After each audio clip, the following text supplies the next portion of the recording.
Bem, o Arnaldo Ribeiro, Diga. também o seu plá inicial sobre essa finalicíssima, Galo e Botafogo. Sobre Botafogo. essa questão de ter favorito ou não, a gente tem que admitir o seguinte: entrando em dezembro de 2024, o Botafogo é, sem discussão, o melhor time do Brasil. Porque é o único time que não muda para jogar com o outro. A gente está falando, o que o Atlético deve fazer, o que o Palmeiras deveria fazer, o que o Flamengo deveria fazer, o que o São Paulo deveria fazer. E o Botafogo é um time, primeiro, que tem uma escalação titular, que é um time que propõe o jogo, que é um time ofensivo, é um time. Então, o time a ser batido é o Botafogo por qualquer time do Brasil ou da América do Sul em qualquer competição. O que não significa que ele já é campeão nem da Libertadores nem do Brasileiro, mas o melhor time do Brasil é o Botafogo. Né? E isso não era assim no ano passado, quando o Botafogo quase ganhou o Brasileiro. É bem diferente. E isso acho que tem que ficar claro, porque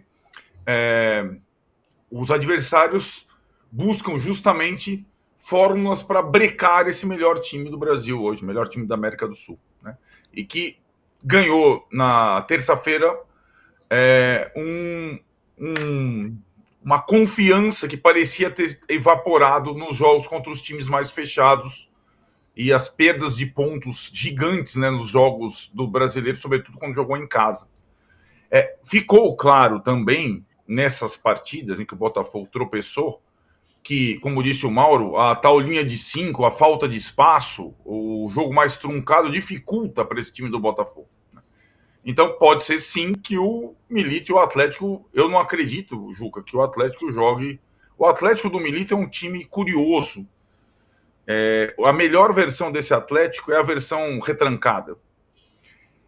E é difícil você colocar também um time que tem tantos jogadores ofensivos para marcar implacavelmente, como o Milito fez com o Atlético várias vezes. Fez nas eliminatórias contra o São Paulo, tentou fazer contra o Flamengo, não deu certo.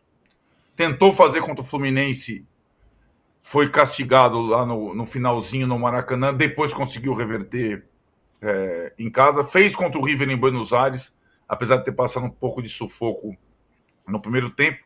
É um Atlético que na Libertadores ele tem uma campanha indiscutível, digamos assim, mas só na Libertadores. Ele foi mal no Brasileiro, foi razoável na Copa do Brasil, porque mesmo chegando à final, nas eliminatórias ele não jogou tão bem, não foi superior nem ao Vasco na semifinal, né?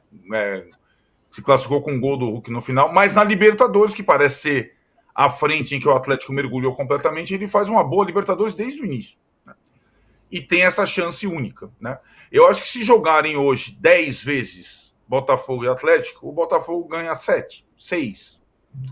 Mas é uma partida só, única. Né? E a tentativa do Atlético passa muito, a chance do Atlético em anular as principais armas do Botafogo. E aí, é aquilo. Logo depois do jogo, sábado à noite, o Botafogo vai ter uma sequela. Ou uma sequela de euforia, com um título inédito espetacular, ou uma paulada na nuca, perdendo o título da Libertadores. Não tem meio termo, né? Para quem vai continuar brigando como líder pelo título brasileiro. Isso a gente tem que saber, né? Que no domingo, ou é euforia, ou é depressão. Até acho, sugeri, em tom de brincadeira, que, caso o Botafogo ganhe a Libertadores, ele não volte ao Rio de Janeiro para celebrar nos braços da torcida. Ele vai direto para Porto Alegre e deixa a festa para depois. Porque o jogo até do mais brasileiro, perto. né? Deixa para depois, não é isso? Deixa para depois. Celebra no Natal, se ganhar as coisas todas, né? Mais perto, né, Danilo? Pertinho, aliás. A questão logística, né, até facilitaria, né? Mas é bem interessante a gente notar que o resultado da Libertadores vai ter influência nas duas últimas rodadas do Brasileiro, né? De um jeito ou de outro, né?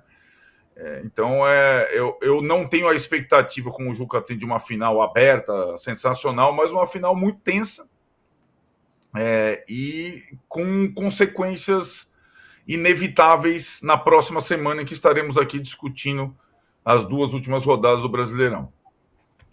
Ô,